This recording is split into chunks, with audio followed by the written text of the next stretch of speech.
Bismillahirrahmanirrahim. Assalamualaikum warahmatullahi wabarakatuh.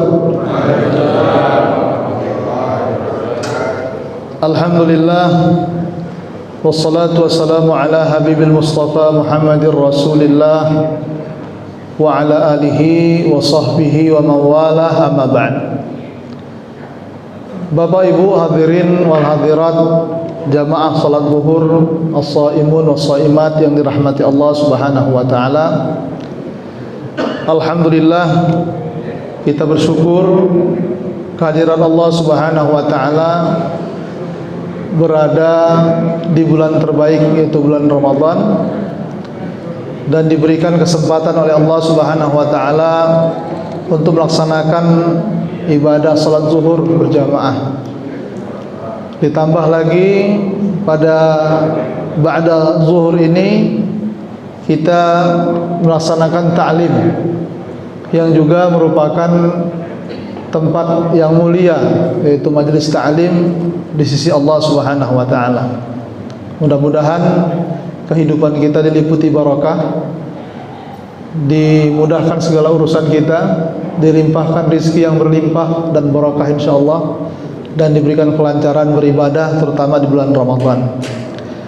Salawat dan salam kita sampaikan kepada junjungan Nabi besar Muhammad sallallahu alaihi wasallam. Semoga kita mendapat syafaat beliau di hari akhirat nanti insyaallah. Bapak Ibu yang dirahmati Allah, kajian kita sebagaimana yang disampaikan kepada kami tentang sirah nabawiyah, yaitu sejarah Nabi Muhammad sallallahu alaihi wasallam. Allah Subhanahu wa taala berfirman, a'udzu billahi minasyaitonir rajim. Allahu a'lamu haitsu yaj'alu risalatahu. Allah Subhanahu wa taala Maha tahu kepada siapa risalah ini diamanahkan, kepada Nabi Muhammad sallallahu alaihi wasallam. Tidak satu pun nabi dan rasul yang diutus oleh Allah Subhanahu wa taala melainkan menyelesaikan dua hal, Bapak Ibu yang dirahmati Allah. Sejak zaman Nabi Adam alaihissalam sampai Nabi Muhammad sallallahu alaihi wasallam. Apa yang dua ini? Yang pertama yang diselesaikan adalah masalah penyimpangan terkait dengan ibadatullah, menyembah Allah Subhanahu wa taala. Penyimpangan terhadap akidah tauhid. Ini yang diperbaiki dan diselesaikan oleh para nabi dan rasul. Walaupun ketika mereka diutus berakhir dengan azab Allah Subhanahu wa taala. Walaupun tidak selesai tetapi berakhir dengan azab Allah Subhanahu wa taala. Walaupun terjadi pembangkangan-pembangkangan, tetapi itu semua akan diwariskan, kisah-kisahnya diwariskan kepada umat-umat yang akan datang. Makanya Bapak Ibu, ketika kita membaca Al-Qur'anul Karim, kita akan dapatkan kisah para nabi dan rasul. Bagaimana mereka berdakwah, kepada kaum yang seperti apa mereka berdakwah, kemudian bagaimana respon kaumnya, dan apa akhir daripada dakwah para nabi dan rasul tersebut. Jadi Bapak Ibu yang dirahmati Allah, sejak manusia diciptakan oleh Allah Subhanahu wa taala, maka manusia pertama yang diciptakan Allah adalah seorang nabi dan rasul, yaitu Nabi Adam. Ya. Ini pentingnya predikat nabi dan rasul di tengah-tengah manusia. Ya. Manusia pertama pun yang diciptakan Allah Subhanahu wa taala adalah seorang nabi. Dan yang paling utama apa yang diselesaikan, yang dibereskan, masalah akidah. Wa ma khalaqatul jinna wal insa illa liya'budun. Tidak aku ciptakan jin dan manusia melainkan hanya untuk menyembahku, kata Allah Subhanahu wa taala. Jadi yang pertama apa? Yang pertama yang diselesaikan masalah akidah, at-tauhid. La ilaha illallah. Tidak ada yang berhak disembah kecuali Allah, dan karena itulah seluruh makhluk ini diciptakan Allah Subhanahu wa taala. Ya. Kemudian apa yang kedua, Bapak Ibu yang dirahmati Allah? Yang kedua, diutusnya para nabi dan rasul, selain daripada memperbaiki penyimpangan yang terjadi tengah-tengah manusia terkait dengan masalah tauhid, ibadah. Maka yang kedua, tugas dan amanah kepada para nabi dan rasul ketika diutus untuk memperbaiki penyimpangan yang terjadi terkait hubungannya dengan manusia, hubungan antar manusia dengan manusia. Nah, Bapak Ibu yang dirahmati Allah Subhanahu wa taala, kalau Nabi Adam alaihissalam, ya, ketika Allah Subhanahu wa taala menciptakan Nabi Adam alaihissalam, sebelumnya sudah ada yang diciptakan, yaitu para malaikat dan jin, ya. Jadi makhluk antara tiga ini yang pertama diciptakan Allah Subhanahu wa taala adalah para malaikat. Kemudian yang kedua baru para jin. Makanya ketika Allah Subhanahu wa taala menciptakan Nabi Adam alaihissalam, ya, Allah Subhanahu wa taala mengatakan kepada para malaikat, inni ja'ilum fil ardi khalifah. Aku ciptakan ini khalifah di muka bumi. Kalau bapak-bapak baca Al-Qur'an surah Al-Baqarah, ya, halaman keempat atau kelima, ya, halaman kelima, di mana Allah Subhanahu wa taala menceritakan tentang bahwa Allah menciptakan khalifah. Apa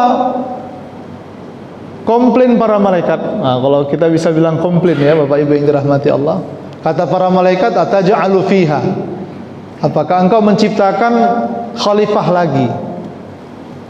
Berarti kan sebelumnya sudah ada khalifah.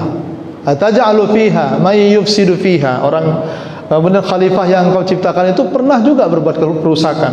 Wa yasfikud dima, saling membunuh. Wa nahnu, kami, kata malaikat, nusabbihu bihamdika, mensucikan engkau dengan memujimu, wa nuqaddisu lak.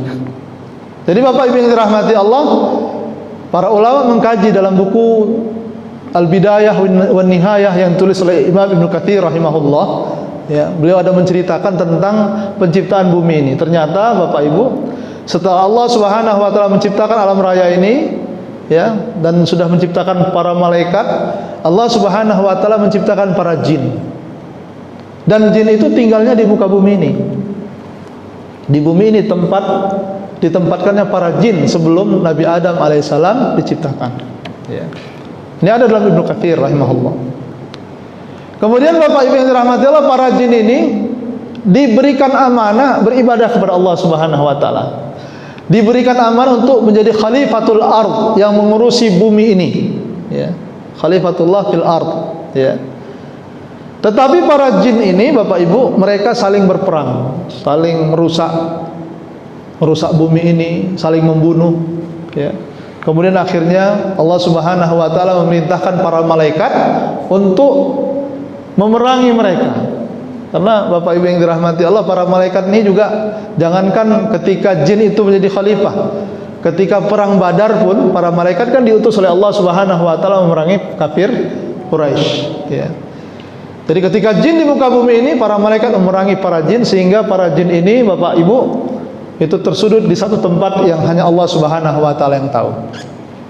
Kemudian di antara mereka ada satu yang jin yang soleh. Jin yang soleh. Siapa dia? Iblis. Iblis ini jin yang soleh. Kemudian diangkat Allah Subhanahu wa taala ke langit bersama para malaikat. Tapi subhanallah, ketika Allah Subhanahu wa taala menciptakan Nabi Adam, iblis ini tidak mau sujud. Dia membangkang kepada Allah Subhanahu wa taala. Tadinya dia berpikir bahwa akulah makhluk termulia, ya. Karena kawan-kawannya yang lain sudah menjadi makhluk yang sudah diusir atau disudutkan oleh Allah Subhanahu wa taala ke tempat tertentu. Iblis mendapatkan kehormatan ketika diciptakan Nabi Adam alaihissalam. Yang terjadi, iblis cemburu kepada Nabi Adam alaihissalam, tidak mau sujud dan lain sebagainya. Nah, singkat cerita Bapak Ibu yang dirahmati Allah Subhanahu wa taala, ya, Nabi Adam alaihissalam diciptakan Allah Subhanahu wa taala, dan beliaulah yang diamanahkan Allah beserta keturunannya untuk menjadi khalifah di muka bumi ini, untuk mengurusi bumi ini, ya. Jadi Bapak-bapak, Ibu-ibu yang dirahmati Allah, makanya dalam Al-Qur'an disebutkan wa ma khalaqtul jinna wal insa. Jin dulu disebutkan, baru manusia.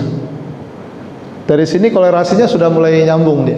Ya, bahwa jin duluan diciptakan menjadi khalifah, kemudian baru manusia diciptakan menjadi khalifah, menggantikan para jin. Imam Ibnu Qayyim rahimahullah mengatakan para jin ini makhluk Allah Subhanahu wa taala. Di dalam Al-Qur'an disebutkan minnal muslimuna wa minnal qasitun. Di antara mereka ada yang muslim, ada yang kafir juga. Ada yang munafik juga. Jin yang kafir itu ada yang menjadi tentaranya iblis, yang sudah tekan kontrak istilahnya gitulah kira-kira Bapak Ibu, untuk menjerumuskan anak manusia ke neraka. Maka jin kafir yang tekan kontrak kepada iblis untuk untuk memerangkap manusia supaya masuk neraka, mereka disebut dengan apa? Syaitan. Ya, syaitan dalam Al-Qur'an disebutkan. Tapi di dalam Al-Qur'an Allah Subhanahu wa taala juga mengatakan syayatinul jinni wal insi. Jadi jin ini ada setannya, di kalangan manusia juga ada setan. Ya. Wallahu alam, Bapak Ibu yang dirahmati Allah, seperti apa setan manusia itu kita semua mungkin bisa memahami. Nah, Bapak Ibu yang dirahmati Allah Subhanahu wa taala, ya. Nabi Adam alaihissalam dalam buku Ibnu Katsir rahimahullah itu disebutkan beliau hidup 1000 tahun dikurangi 40 tahun, jadi 960 tahun. Dari umur beliau yang panjang itu Bapak Ibu, ya, Allah Subhanahu wa taala mempertemukan Nabi Adam alaihissalam dengan Siti Hawa di muka bumi ini, kemudian berketurunan. Ketika Nabi Adam alaihissalam wafat, ya, ketika wafat, ya, umur beliau 960 tahun, diriwayatkan cucu cicit Nabi Adam itu sekitar 400.000 orang. Ya. Jadi termasuk sudah padat juga lah bumi ini dengan 400.000 orang, ya, cucu cicit Nabi Adam alaihissalam. Anak Nabi Adam alaihissalam yang terakhir Nabi Syith. Jadi Nabi Adam alaihissalam dikarunia anak itu 40 orang. Setiap lahir itu 2 kembar, ya, kembar sepasang. Maka syariatnya tidak boleh anak Nabi Adam yang perempuan menikahi kembarannya. Ya, dia harus menikahi saudara yang tidak sekembaran. Itulah yang polemik Qabil dan Habil, ya. Nah, Bapak Ibu yang dirahmati Allah Subhanahu wa taala, kita membayangkan Nabi Adam ini dan keturunannya besar-besar, ya. Dalam riwayat disebutkan Rasulullah SAW bersabda tentang tingginya Nabi Adam itu situna dzira'an. Itu 60 hasta. Kalau satu hasta kita umpamakan misalkan 50 cm atau setengah meter, berarti 30 meter tinggi Nabi Adam alaihissalam. 30 sampai 60 meter. Dan keturunannya tinggi-tinggi semua. Jadi Bapak Ibu yang dirahmati Allah Subhanahu wa taala, tentunya dengan manusia yang seukurannya besar itu, bumi ini dengan 400.000 orang sudah banyak juga itu, Pak, ya. Sudah lumayan penuh gitu, ya. Jadi hadirin yang dirahmati Allah Subhanahu wa taala, Nabi Syith, anak terakhir Nabi Adam alaihissalam, sempat membangun Ka'bah. Membangun Ka'bah di mana? Di tempat Ka'bah yang sekarang. Dibangunlah Ka'bah itu di tempat yang sekarang ini. Ya. Siapa yang membangun? Nabi Adam dan Nabi Syith alaihi salam. Dan ketika itu Bapak Ibu tidak ada yang menyembah kecuali Allah Subhanahu wa taala. Hanya Allah yang disembah satu-satunya. Belum ada berhala, belum ada yang menyembah patung, belum ada yang menyembah kayu. Kalau Ustaz Abdul Somad bilang kayu, batu, hantu, kan gitu, ya. Ya, tidak ada yang menyembah yang lain selain Allah Subhanahu wa taala.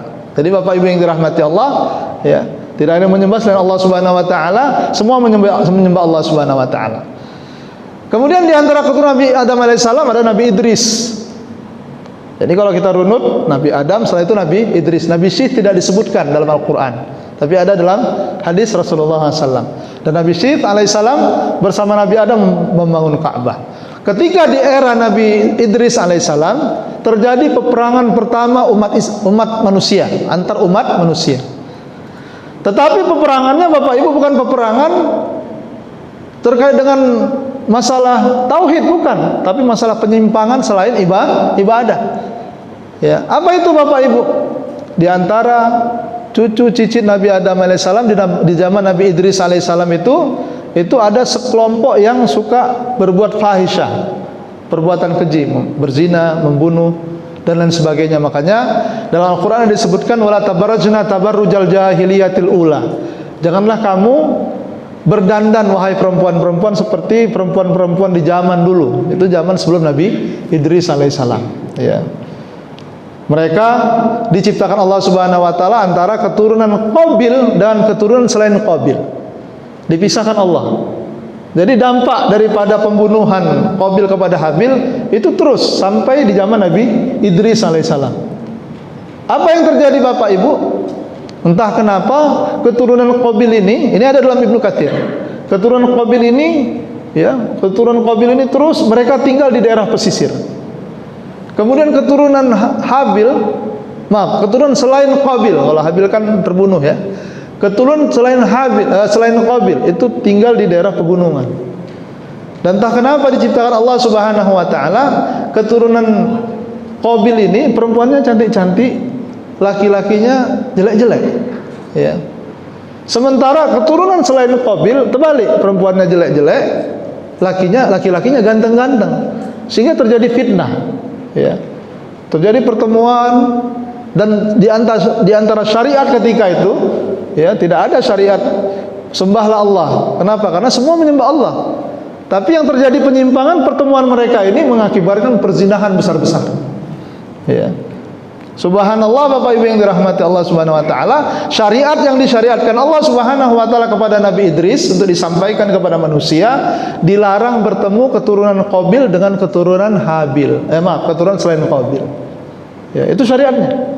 Siapa yang bertemu udah pasti tergoda untuk melakukan perbuatan nista, keji, fahisyah. Jadi Bapak Ibu yang dirahmati Allah, sehingga terjadi peperangan besar-besaran antara dua kubu. Dan alhamdulillah, ya, Nabi Idris bisa menyelesaikan masalah tersebut Bapak Ibu yang dirahmati Allah, dan terhindarlah manusia ketika itu dari perbuatan zina dan kerusakan. Tetapi Bapak Ibu yang dirahmati Allah, sampailah pada satu masa setelah Nabi Idris alaihissalam, ya, ada 5 orang soleh. 5 orang soleh. 5 orang ini disebutkan namanya dalam Al-Quran. Cuman Bapak Ibu ketika baca Al-Quran mungkin tidak begitu ngeh dengan 5 nama ini. Di mana? Dalam surat Nuh. Surat Nuh kan pendek kan, Pak? Di situ Nabi Nuh alaihissalam mengatakan, la tadarunna alihatakum. Jangan kalian jauhi Tuhan-Tuhan kalian. Wala tadarunna waddan. Nah, yang pertama nama yang 5 itu waddan. Wala suwa'an, yang kedua suwa'. Wala yaghut, yang ketiga yaghut. Wa ya'uq, yang keempat ya'uq. Yang kelima nasra. Dalam surat Nuh Bapak Ibu bisa baca 5 nama ini disebutkan Nabi Nuh alaihissalam. Awalnya mereka ini orang-orang soleh. Setelah zaman Nabi Idris alaihissalam, mereka lah yang mewarisi risalah Nabi Adam alaihissalam, Nabi Syed, Nabi Idris. 5 orang ini. Walaupun dalam Al-Quran tidak disebutkan mereka seorang nabi, ya, wallahu alam. Jadi bisa jadi mereka nabi, tapi bisa jadi mereka bukan nabi. Karena nabi dan rasul itu ada yang dinyatakan Allah dalam Al-Quran, ada yang tidak dinyatakan dalam Al-Quranul Karim. 5 nama ini termaktub dalam surat Nuh, ya. Waddan, Suwa, Yaghus, Ya'uq, Nasr disebutkan Allah dalam surat Nuh. Mereka orang-orang soleh yang menjadi ulama di kalangan manusia, mengajarkan kesolehan. Sehingga terpautnya waktu terus berjalan, Bapak Ibu yang dirahmati Allah, orang-orang lupa tentang 5 orang soleh ini. Melupakan amalnya, tapi masih ingat orang-orangnya, ya. Maka mereka untuk mengenang kesolehan mereka, ya, supaya jangan sampai terlupakan, mereka bangun patung Waddan, Suwa, Yaghut, Ya'uq, Nasr, ya, 5 patung. Sehingga dengan demikian mereka memastikan Waddan amalnya ini, Yaghut amalannya ini, Ya'uq dan seterusnya. Mereka masing-masing punya amalan sendiri-sendiri yang bisa dicontoh. Supaya mudah dicontoh, mereka bikin patung. Tapi lama-lama Bapak Ibu yang dirahmati Allah, akhirnya manusia menyembah patung yang 5 ini. Ya, amalnya udah nggak ingat lagi, taunya ini orang soleh. Untuk mendekatkan diri mereka kepada Allah, mereka tidak tahu caranya bagaimana, maka mereka menyembah 5 patung orang-orang soleh itu. Ya. Sampai akhirnya Bapak Ibu terjadi pemurtadan atau murtad seluruh penjuru bumi. Seluruh manusia tidak ada yang beriman kepada Allah Subhanahu wa taala. Semua murtad, ya, atas kehendak Allah Subhanahu wa taala tentunya Bapak Ibu yang dirahmati Allah. Sampai akhirnya diutus kepada mereka Nabi Nuh. Adam, Idris, Nuh. Diutus Nabi Nuh. Singkat cerita, Nabi Nuh berdakwah selama hampir 1000 tahun. Ya, tidak ada yang mau beriman kepada Allah Subhanahu wa taala. Frustasi Nabi Nuh alaihissalam sehingga mengatakan kepada Allah Subhanahu wa taala, Rabbi la tadhar 'alal ardi minal kafirina dayyara. Wahai Allah, jangan engkau biarkan lagi orang kafir tinggal di muka bumi ini.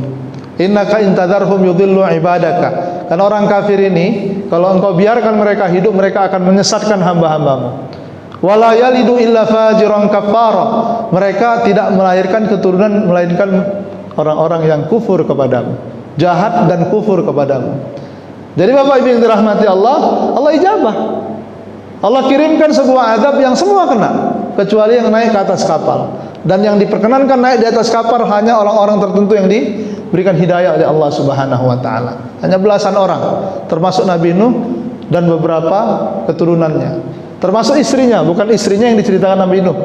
Di dalam surat Nuh ada istri Nabi Nuh yang kufur, ya, kafir kepada Allah, bukan yang itu, istrinya yang lain. Yang kafir sudah entah itu mati atau pisah, ya. Jadi naik di atas kapal, Bapak Ibu yang dirahmati Allah, manusia di atas kapal, tidak ada satupun di antara manusia yang naik ke atas kapal, melainkan setelah itu mereka tidak lagi punya keturunan. Selain siapa? Selain Nabi Nuh alaihissalam. Itu cara Allah. Yang lain tidak ada yang punya keturunan. Yang punya keturunan hanya Nabi Nuh alaihissalam. Sehingga Bapak Ibu, kita ini sebetulnya keturunan Nabi, yaitu Nabi Nuh dan Nabi Adam, ya. Jadi Nabi Nuh ini bapak kedua manusia. Semuanya sudah musnah kecuali Nabi Nuh dan keturunannya. Sampai hari ini kita keturunan dari salah satu anak dari Nabi Nuh alaihissalam. Nah, Bapak Ibu yang dirahmati Allah Subhanahu wa taala, demikianlah terus para nabi dan rasul diutus oleh Allah Subhanahu wa taala, ya, menyelesaikan dua hal itu. Masalah yang pertama masalah akidah, masalah kedua masalah muamalah dengan sesama manusia. Sebagai contoh Bapak Ibu yang dirahmati Allah, ayat Al-Qur'an surat Al-A'raf ayat 85, a'udzubillahi minasyaitonirrajim, wa ila madyana akhahum syu'aiba. Ini tentang Nabi Syu'aib alaihissalam, diutus Allah Subhanahu wa taala di Madyan. Masalah mereka juga masalah tauhid. Mereka musyrik, tidak menyembah Allah Subhanahu wa taala atau menyekutukan Allah Subhanahu wa taala dengan yang lain. Maka risalahnya apa? U'budullaha ma lakum min ilahin ghairuh.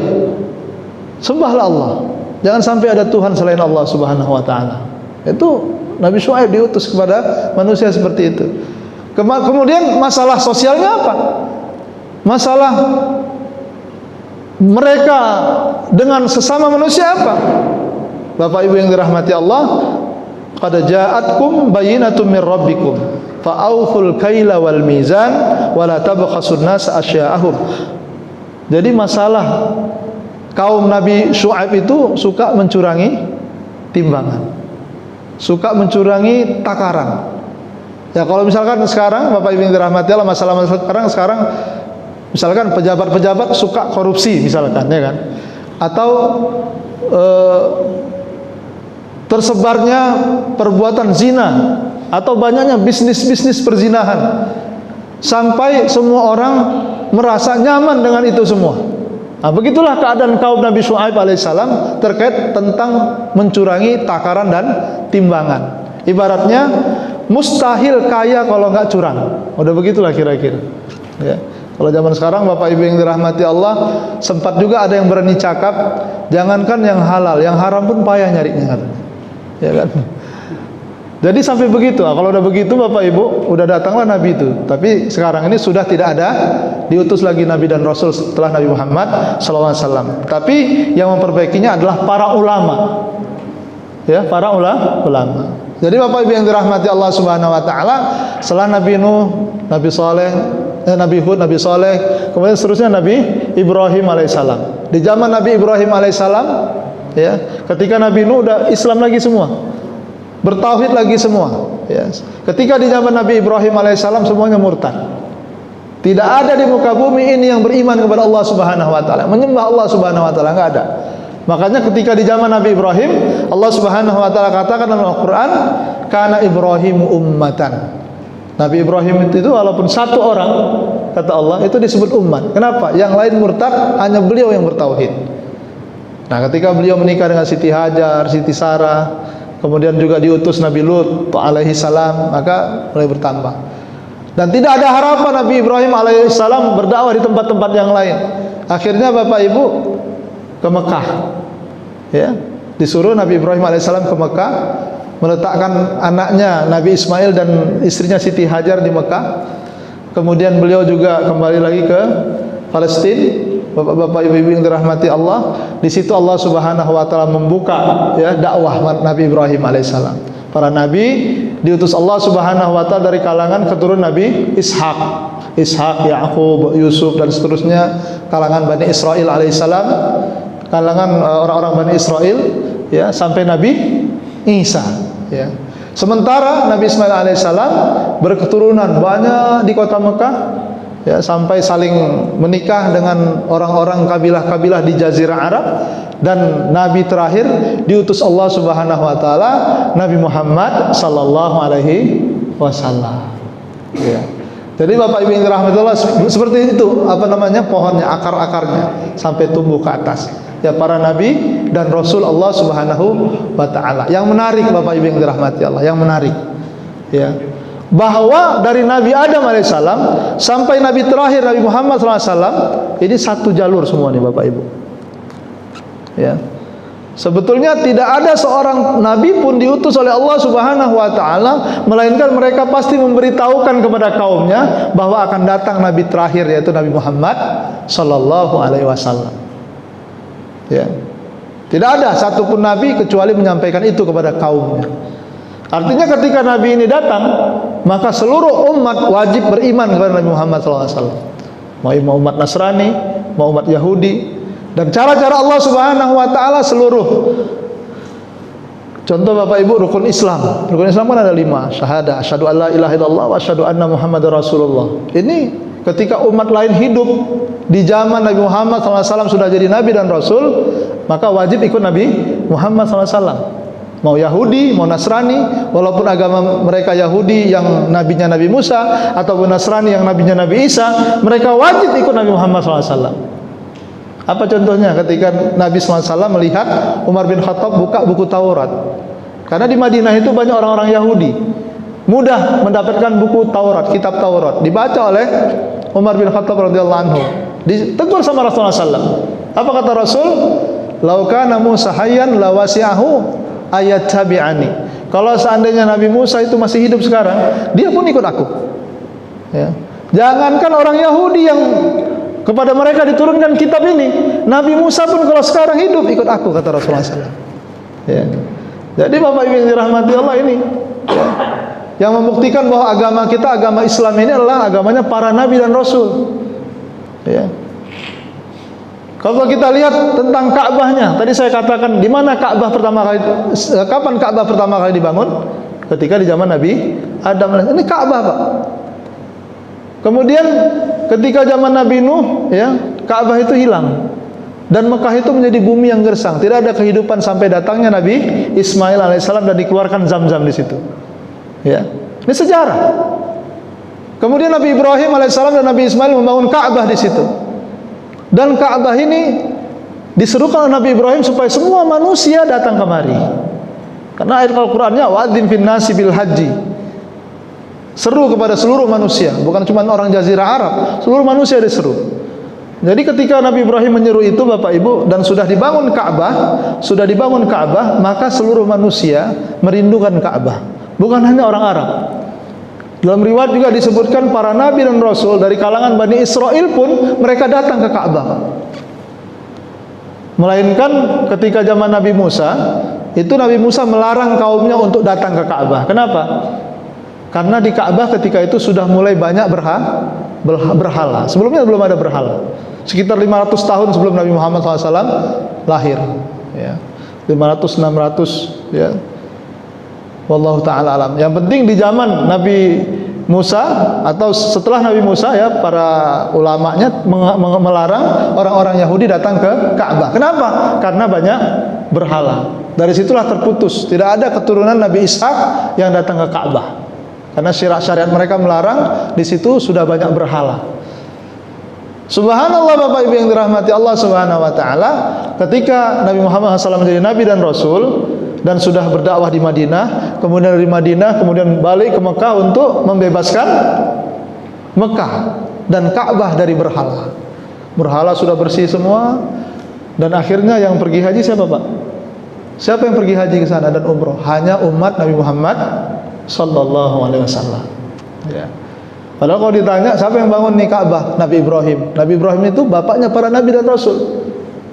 Ya, nenek moyangnya orang-orang Yahudi. Nenek moyangnya nabi-nabi atau Nabi Isa alaihissalam yang merupakan nabinya orang Nasrani. Tetapi Ka'bah yang dibangun Nabi Ibrahim alaihissalam itu diperuntukkan untuk Nabi Muhammad sallallahu alaihi wasallam dan kita umatnya. Ada orang Nasrani ke Ka'bah, Pak? Enggak ada. Ada orang Yahudi ke Ka'bah? Enggak ada.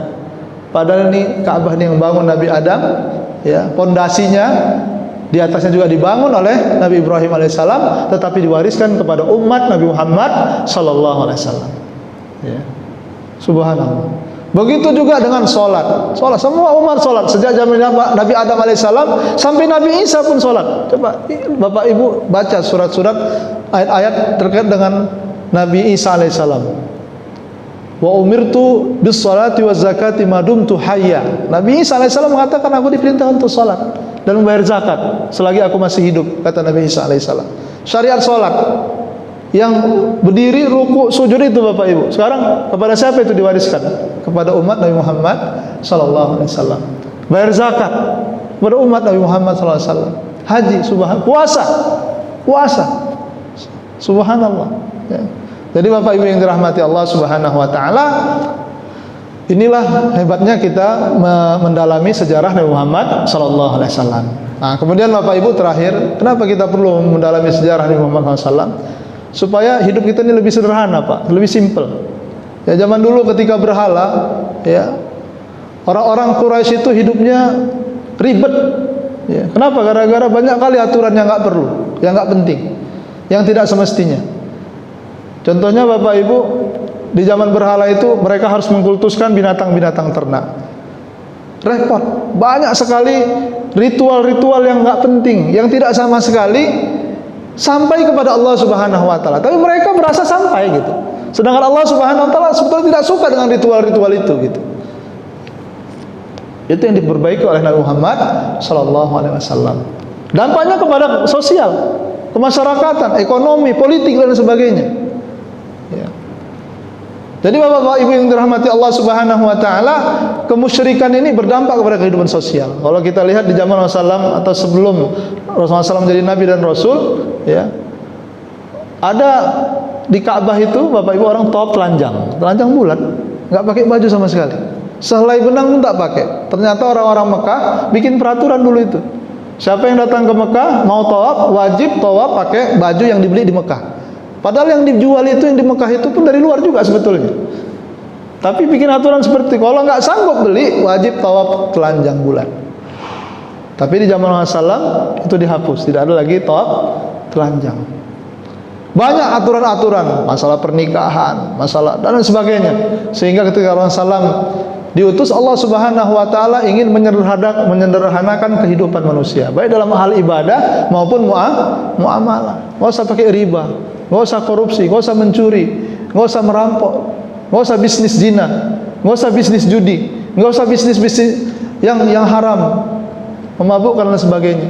Simple. Sehingga Bapak Ibu yang dirahmati Allah Subhanahu wa taala, yang terjadi pada saat Rasulullah SAW sudah hijrah ke Madinah, maka Madinah menjadi sebuah percontohan peradaban sepanjang masa, ya. Sebuah tempat yang paling nyaman, tempat yang paling hebat, ya. Saya kasih contoh lagi Bapak Ibu tentang pendidikan. Mau kita bandingkan zaman sekarang. Sekarang kalau kita terkait pendidikan perlu SD, SMP, SMA, kuliah S1, S2, S3 sampai profesor. Kan begitu Bapak Ibu. Alhamdulillah di masjid ini saya lihat banyak ustaz-ustaz yang profesor ya Bapak Ibu ya. Ini pendidikan kita sekarang. Di zaman Rasulullah SAW, ya, nggak ada itu SD, SMP, SMA, nggak ada. Nggak ada SPP, bayar uang kuliah pun nggak ada di zaman Rasulullah SAW. Tapi ada seorang ulama sirah nabawiyah, ya, saya Ramadan Al-Buti mengatakan Bapak Ibu, Ketika Rasulullah SAW wafat, Rasulullah SAW berhasil mencetak 2000 pemimpin dunia. 2000 yang siap memimpin dunia, bukan memimpin Madinah, bukan memimpin Mekah, memimpin dunia. Siap memimpin Romawi, siap memimpin Persia. Bahkan Sa'ad bin Abi Waqqas radhiyallahu anhu itu memimpin daerah perbatasan Cina. Jadi gubernur di sana. Seorang hamba saya yang tidak punya apa-apa, bahkan hina sebelum Islamnya, ketika sudah Islam, setelah hijrah ke Madinah dan seterusnya, Bapak Ibu, beliau jadi gubernur di satu tempat wilayah. Sederhana pendidikan Rasulullah.